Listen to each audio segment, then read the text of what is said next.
Dear brothers and sisters in the Lord, ప్రభునందు ప్రియమైన సోదరి సోదరులారా, today's verse for our meditation is taken from the book of Exodus chapter 6 verse 5. ఈ రోజు మన ధ్యానం కొరకు నిర్గమకాండం 6వ అధ్యాయం 5వ వచనం నుండి తీసుకొనబడింది. I have remembered my covenant. నా నిబంధనను జ్ఞాపకము చేసుకొని ఉన్నాను.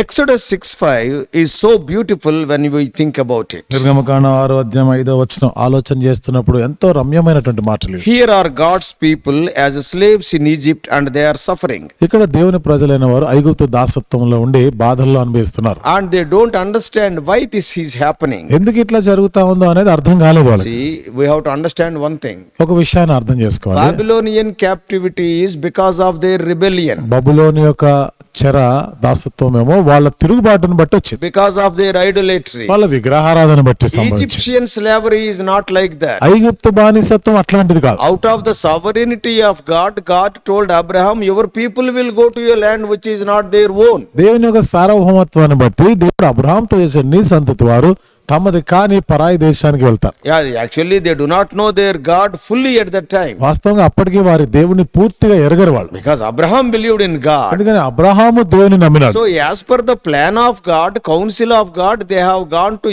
Egypt not because of their rebellion, because there is a famine in the whole land. దేవుని యొక్క ఆలోచన, దేవుని సంకల్పము, దేవుని ప్రణాళిక ప్రకారంగానే వాళ్ళు ఐగుప్తునకు వెళ్ళినారు. కానీ వాళ్ళు పొరపాటు చేసినందుకు కాదు.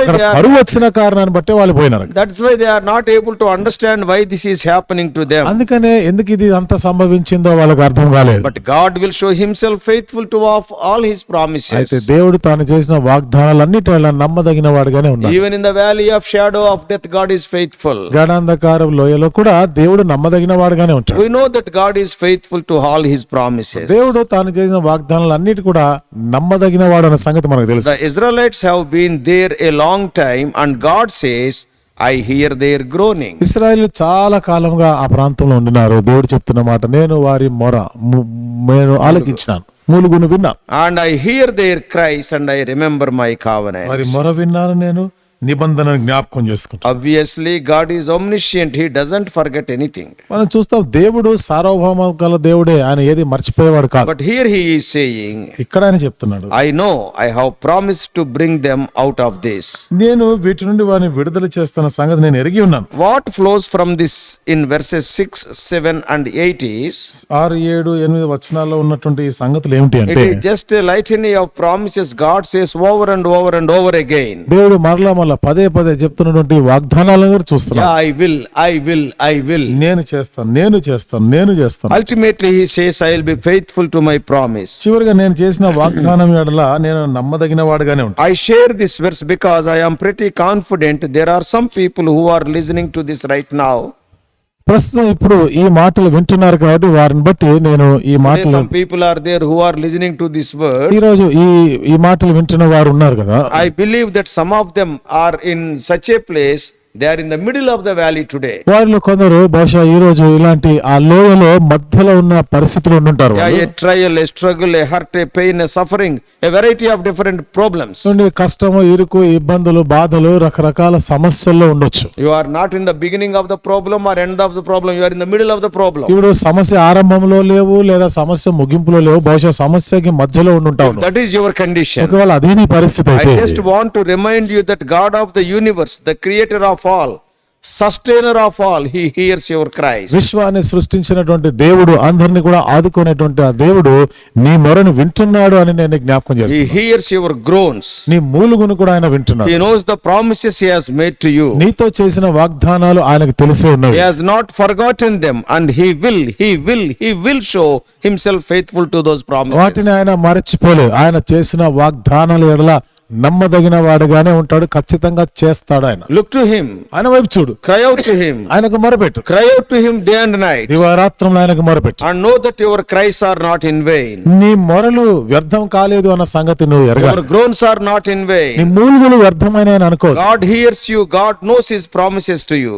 దేవుడు నీ మొరాలకిస్తాడు. నీతో చేసిన వాగ్దానములు ఆయనకు తెలిసే God will జ్ఞాపకం. prove himself faithful to you. దేవుడు నీ నమ్మదగిన వాడు So రుజువుపరచుకుంటాడు. Exodus 6:5 reminds us that God hears hears our cries. నిర్గమకాండం 6వ అధ్యాయం 5వ వచనం, దేవుడు మన యొక్క మొర, మన మూలుగుని ఆలకిస్తాడని జ్ఞాపకం చేస్తాడు. May God help us that these realities would sink deeply in the hearts right now. ఈ సత్యాలు ఇప్పుడే మన హృదయాల్లో అవి లోతుగా నాటుకొని లాగిన దేవుడు చేయనుగా. Yeah, they may sink in our hearts, that is, who are walking through challenges, trials and struggles. ఇలా సవాలు పరిస్థితులు ఎదుర్కొంటున్నవారు, కష్టాలు ఇబ్బందులు కూడా వెళ్తున్నవారు, వారి హృదయంలో ఇది నాటుకొనును గాక. Some people are in valleys and they are hurt. కొంతమంది లోయ పరిస్థితి అనుభవాల్లో ఉన్నారు, గాయాల పాలై ఉంటారు. They are going through pain and unknown problems. బాధకరమైన పరిస్థితులు గుండా తెలియని సమస్యల్లో ఉంటారు. So amidst of this cries, amidst of this groaning, all the day long in some difficult circumstances they are. కాబట్టి దినవంతి కూడా ఇలాంటి ఏదో కష్టతరమైనటువంటి ఈ పరిస్థితిలో వాళ్ళు మొరపెడుతూ మూలుగుతూ ఉండొచ్చు. You are crying out for help. సహాయం కొరకు నువ్వు మొరపెడుతూ, You are crying out for peace. నువ్వు సమాధానం కొరకు, నెమ్మది You are కొరకు, crying out for joy. సంతోషం కొరకు You మొరపెడుతున్నావు. are crying out for wisdom. నువ్వు జ్ఞానం కొరకు You మొరపెడుతున్నావు. are crying out for strength. నువ్వు బలం కొరకు మొరపెడుతున్నావు. Oh, you cannot go on when you see your condition. నీ స్థితిని చూసుకున్నప్పుడు అది విడిచి నువ్వు పోలేని పరిస్థితిలో ఉంటావు. God will hear your cries and answer according to your promises. దేవుడు నీ మొరను ఆలకిస్తాడు. దేవుడు చేసిన వాగ్దానం అనుసరించి నీకు జవాబిస్తాడు. God's ear is attentive to your cries. నీవు మొరపెట్టినప్పుడు దేవుని చెవులు ఆలకించేవిగా He ఉన్నాయి. never turns a deaf ear to his people. ఎప్పుడు కూడా తన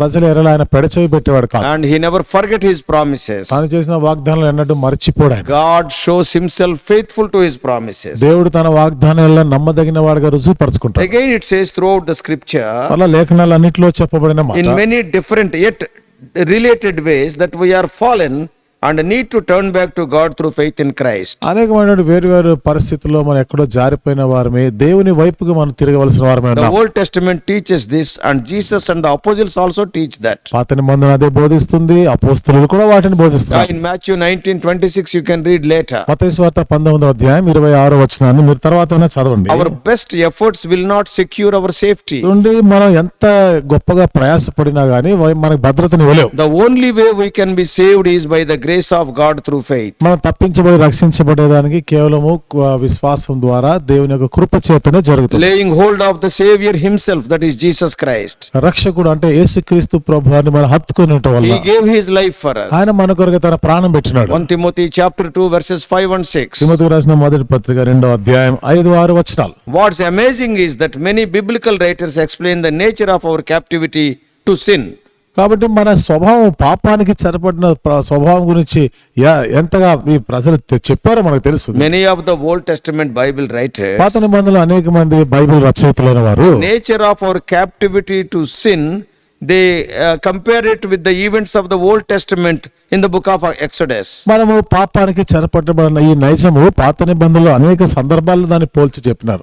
In the book of Exodus, నిర్గమకాండంలో పోల్చి the name చెప్పారు. Exodus means to come out. నిర్గమము అంటే అక్కడ బయటికి రావడం. That is the point in Exodus 6. అది నిర్గమకాండం 6వ అధ్యాయంలోని ఉద్దేశం. And God is preparing to deliver his people out of Egyptian bondage and servitude. దేవుడు తన ప్రజల్ని ఐగుప్తు యొక్క బానిసత్వం, దాసత్వం నుండి విడిపించాలని కోరినాడు. Just like he delivers us out of the bondage to sin into a new relationship with A him. రీతిగా మనం పాప దాసత్వంలో ఉండినామో నూతనమైనటువంటి దేవునితో సంబంధంలోనికి ఆయన పిలిచినాడు. A అది place of freedom and joy and peace. స్వేచ్ఛ, స్వాతంత్రము, సమాధానం, సంతోషము. So the Israelites were completely unable to free themselves from Egyptian slavery. కాబట్టి ఇశ్రాయేలీయులు వారు ఐగుప్తు బానిసత్వం నుండి తమను తాము విడిపించుకోలేకపోయారు. We are also completely unable to free ourselves from sin's slavery. మనం కూడా ఈ పాపపు బానిసత్వం నుండి మనల్ని మనం విడిపించుకోలేని స్థితిలోనే ఉన్నాం. Therefore, కాబట్టి our new relationship with God in Christ is fundamentally rooted in God's grace and mercy towards us. దేవునితో మన యేసుక్రీస్తులో ఉన్న నూతనమైనటువంటి సంబంధము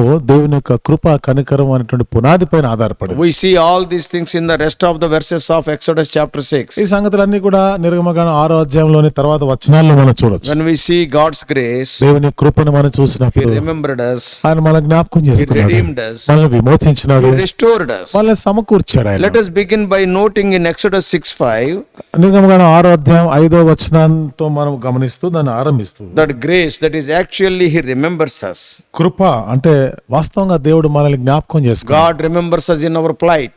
దేవుడు మన యొక్క దుస్థితిలో జ్ఞాపకం చేసుకున్నాడు. Just as people began to remember the miners' faces, their names, their families and their present sufferings, so God likewise remembers our faces, names and our sufferings. ఏ రీతిగా ప్రజలు వారి యొక్క పరిస్థితులు, వారి కష్టాలు, ఇబ్బందులను వారు జ్ఞాపకం చేసుకుంటున్నారు, దేవుడు కూడా మన పరిస్థితులు, మన దుఃఖములు అన్ని కూడా ఆయన జ్ఞాపకం He చేసుకుంటున్నారు. remembers his covenant promises. ఆయన తాను చేసిన నిబంధన వాగ్దానాలను జ్ఞాపకం And చేసుకుంటున్నారు. also his plan to bring people into a relationship with himself. ప్రజలని దేవునితో సంబంధంలోనికి తీసుకొని వచ్చే విషయాన్ని కూడా జ్ఞాపకం To చేసుకుంటున్నారు. deliver them from their present and certain doom. వారికి ఉన్నటువంటి ఆ చెర జీవితం నుండి, ఆ నాశనం నుండి కూడా ఆయన విడిపించేదాన్ని. God says in verse 5 ఐదో వచనంలో దేవుడు చెప్తున్నారు, that he heard the groanings of these people and he remembered his covenant. కాబట్టి ఈ ప్రజల మూలుగుని విని నిబంధనను జ్ఞాపకం చేసుకున్నాడు. God will never forget us. దేవుడు మనల్ని ఎన్నడూ మర్చిపోడు. We are engraved on the palms of his hands as per Isaiah 49:16. యెషయా గ్రంథం 49:16 ప్రకారము ఆయన అరచేతిలో చెక్కబడి ఉన్నాం. He always remembers our face. ఎల్లప్పుడూ కూడా మన ముఖమును జ్ఞాపకం He knows చేసుకున్నాడు. our name మన పేర్లు ఆయనకు తెలుసు, and everything about us. మన గురించి అంతా తెలుసు ఆయన. Psalm 139 writes about it. 139వ కీర్తనలో ఆ మాటలు రాయబడ్డాయి. The nature of the relationship he is called us is into exactly is that wonderful relation. సంబంధం యొక్క నైజము వాస్తవంగా ఉన్నట్టుగా ఆ సంబంధంలోనికి మనల్ని ఆయన ఆహ్వానిస్తున్నాడు. It is rooted in grace. అది కృపలో వేరుపారు. And grace remembers who we are and what we need. కృప మనం ఏమై ఉన్నామో, మనకి ఏమి కావాల్సిందో జ్ఞాపకం We చేస్తుంది. need mercy. మనకి కనికరం We అవసరం. need to be delivered from this imprisonment of sin. ఈ పాపమైనటువంటి చెర నుండి మనం విడుదల పొందవలసిన అవసరం. And only Christ can do that as we lay hold of him if by faith. క్రీస్తు మాత్రమే అది చేయగలడు. మనం విశ్వాసంతో ఆయన పైన ఆనుకున్నప్పుడు చేయగలడు ఆయన. But grace not only remembers who we are, అయితే కృప మనం ఎవరమో జ్ఞాపకం చేసుకోవడం మాత్రమే but కాకుండా it acts to redeem us. మనల్ని విమోచించడానికి కార్యం జరిగిస్తుంది. In verse 6 God says, 6వ వచనంలో దేవుడు చెప్పాడు, I will bring you out from underneath Egyptian servitude and bondage. ఐగుప్తు యొక్క బానిసత్వము నుండి నేను మిమ్మల్ని విడిపిస్తాను. I will rescue you, I will redeem you. నేను నిన్ను విడిపిస్తాను, నేను విమోచిస్తాను. The Bible says బైబిల్ సెలవిస్తుంది. in 1 John 4:10, యోహాను రాసిన మొదటి పత్రిక 4:10లో, not that we loved God, మనము దేవుని ప్రేమించితమని కాదు, but that he loved us and sent his son as an atoning sacrifice for our sins. ఆయనే మనల్ని ప్రేమించి మన పాపములకు ప్రాయశ్చిత్తంగా తన కుమారుని పంపించాడు. So great was our sin. కాబట్టి మన పాపం అంత గొప్పదిగా ఉంది. It was so great, our rebellion was so great that it took the Son of God incarnate to die on the cross. మన యొక్క పాపం ఎంత ఘోరమైనది, గొప్పదంటే దేవుడు తన కుమారుని శిలువ మీద శరీరధారిగా పంపించవలసి వచ్చింది. And he has to die on the cross and rise from the dead in order to pay the penalty for our sin. ఆ శిలువ మీద మరణించి తిరిగి లేవలసి వచ్చింది. మన పాపంలో ప్రాయశ్చిత్తార్థంగా ఆ బలియాగం చేయవలసి వచ్చింది ఆయన. Yes, his grace remembers who we are. ఆయన కృప మనం ఎవరిమో జ్ఞాపకం చేసుకుంటాం. His grace knows who we are. ఆయన కృప మనం ఏమై ఉన్నామో ఎవరిమో జ్ఞాపకం And చేస్తుంది. his grace redeems us. ఆయన కృప మనల్ని విమోచిస్తుంది. Not only that, అంతేకాకుండా his grace restores us. ఆయన కృప మనల్ని సమకూరుస్తుంది. In Exodus 6:7, నిర్గమకాండం 6:7లో God says, దేవుడు చెప్తున్నాడు, I will take you to myself for a people. నేను నాకు ప్రజలుగా చేర్చుకుంటాను. That is restoration again. ఇది మరలా సమకూర్చబడటం. This is really important to understand. ఇది అర్థం చేసుకోవడానికి ప్రాముఖ్యమైన సంగతి. God has not delivered us from sin just so that we can attend the church. దేవుడు మనల్ని ఏదో కేవలం సంఘానికి రావడానికే కాదు మనల్ని విమోచించింది. He is not brought us merely to a higher standard of ethics or some form of religion. ఏదో మత సంబంధమైనటువంటి ఈ యొక్క వ్యవహారాల కొరకు మాత్రమే కాదు దేవుడు మనల్ని విమోచించింది. But he has brought us to himself. మనల్ని తన కొరకే చేర్చుకున్నాడు ఆయన. 1 Corinthians 1:9 Paul says, కొరింథీయులకు రాసిన మొదటి పత్రిక 1:9లో పౌలు చెప్తున్నమాట, God has called us into fellowship with Christ Jesus our Lord. దేవుడు మన ప్రభువైన యేసుక్రీస్తు యొక్క సహవాసంలోనికి పిలిచాడు. God has called us to enjoy a real relationship with Christ. క్రీస్తుతో నిజమైనటువంటి వాస్తవమైన సంబంధం కలిగి ఉండడానికి పిలిచాడు. What does it mean? దాని అర్థం ఏమిటి? Having fellowship with a person means ఒక వ్యక్తితో సహవాసం చేయడం అంటే the mutual giving and receiving. పరస్పరంగా మన ఇచ్చుట పుచ్చుకొనుట. He is our Lord and Savior by faith. విశ్వాసం ద్వారా ఆయన మనకి ప్రభు రక్షకుడు అయినాడు. And by faith we receive knowledge, grace, peace, strength, wisdom. విశ్వాసం ద్వారా జ్ఞానము, సమాధానము, తెలివి మనం పొందుతున్నాం. That is we are receiving. అది మనం పొందేది. Then what we are giving? ఇప్పుడు మనం ఇచ్చేది ఏమిటి? We are giving him glory, honor, praise and thanksgiving. ఆయన మహిమ, ప్రభావము, కృతజ్ఞతాస్తుతులు చెల్లిస్తున్నాం. Praising him and thanking him. ఆయన స్తుతిస్తూ కృతజ్ఞత చెల్లిస్తున్నాం. Obeying God is the reasonable response in light of his merciful rescue work in our life. ఆయనకు విధేయత చూపుట, ఇవన్నీ కూడా ఆయన చేసినటువంటి కృపా కార్యం కనికరాన్ని బట్టి మనల్ని విడుదల చేసిన దానికి స్పందనగా చేయాలి. That's what we read in Romans 12:1. ఈ మాట రోమీయులకు రాసిన పత్రిక 12:1 He has done his part. తన వంతు ఆయన భాగం చేసి We have to do our part. మన వైపుగా మన వంతుగా మనం చేయవలసింది. Fellowship, giving and receiving. అప్పుడు ఇది సహవాసం, ఇచ్చుట పుచ్చుకొనుట. Now it says, ఇప్పుడు ఇక్కడ చెప్పబడింది, I will take you to be to myself and know me and love me. కాబట్టి మిమ్మును నాకు ప్రజలుగా చేర్చుకొని మీకు దేవుడనే ఉందును. You know me. మీరు నన్ను తెలుసుకొందురు. And you love me. మీరు నన్ను ప్రేమించారు. That is the beauty of Christian faith. క్రైస్తవ విశ్వాసం యొక్క సౌందర్యం. The rescue mission is not done by someone far away, but someone who is drawn near in Christ and wants to know him personally. విడుదల చేయడం ఎక్కడో దూరం నుండి చేసిన కార్యం కాదు, వ్యక్తిగతంగా సమీపం నుండి చేసినటువంటి కార్యం. So the grace of God, అంటే దేవుని కృప he remembers us. మనల్ని జ్ఞాపకం He చేస్తుంది, redeems us. మనల్ని విడిపిస్తుంది, He restores us into the fellowship. సహవాసంలోనికి మరలా చేరుస్తుంది, సమకూరుస్తుంది. May God help us to understand all these truths, and all these things are through the cross of ఈ Christ. సత్యాలని అర్థం చేసుకునేలా ఇవన్నీ కూడా క్రీస్తు శిలువ ద్వారానే సాధ్యమైనవని అర్థం చేసుకున్నటకు దేవుడు సహాయం Now we చేయాలి. can see all these three things in the story of the Good Samaritan. ఈ మూడు విషయాలు కూడా మంచి సమరయుని యొక్క ఆ చరిత్రలో మనం చూడొచ్చు. May God help us. దేవుడు మనకు సహాయం Let us చేయలేగాక pray. ప్రార్థన చేసుకుందాం. Loving Heavenly Father, ప్రేమగల మా పరలోకపు our తండ్రి, gracious God, కృపగల మా దేవా, Lord, we thank Thee for the promise of this day. I have remembered my covenant. నేటి దిన వాగ్దానాన్ని బట్టి వందనాలు. నా నిబంధనను జ్ఞాపకం చేసుకొని Many ఉన్నాను. times we forget the covenant. అనేక సార్లు ప్రభు మేము మర్చిపోతాము We are నిబంధన, forgetful people. మేము మర్చిపోయే వాళ్ళమే. But we thank Thee for Thy grace. అయితే నీ కృపను బట్టి వందనాలు. Thy grace has remembered us when we were in our fallen condition. ప్రభు మేము పడిపోయిన స్థితిలో ఉన్నప్పుడు నీ కృపయే మమ్మల్ని జ్ఞాపకం చేసుకున్నది. Psalm 139:23 says, He has remembered me when I was in my lowest estate. 139లో మేము చదువుకున్నాం ప్రభు, నేను 23వ వచనంలో దీన దశలో ఉన్నప్పుడు నన్ను జ్ఞాపకం When we చేసుకున్నాను. were in our fallen మేము condition, పడిపోయిన స్థితిలో in ఉన్నప్పుడు, our slavery, మేము బానిసత్వంలో O ఉన్నప్పుడు Lord, Thou hast remembered us. మేము మమ్మల్ని జ్ఞాపకం It is చేసుకున్నాం. only by grace. ఇది కేవలం కృప ద్వారా. And also, O Lord, by grace you have redeemed us. ప్రభు కృప చేత మమ్మల్ని విమోచించావు, You have brought out of Egypt.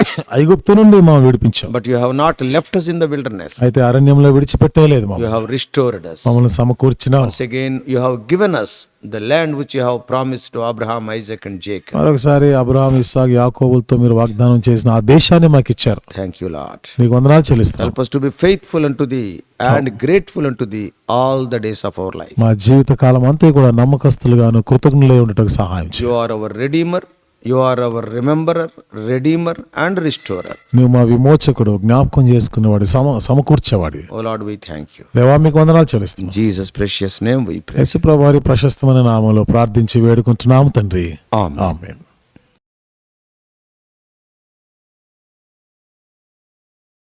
God bless you all. Please subscribe for more spiritual messages to the YouTube channel John Victor Telugu Messages.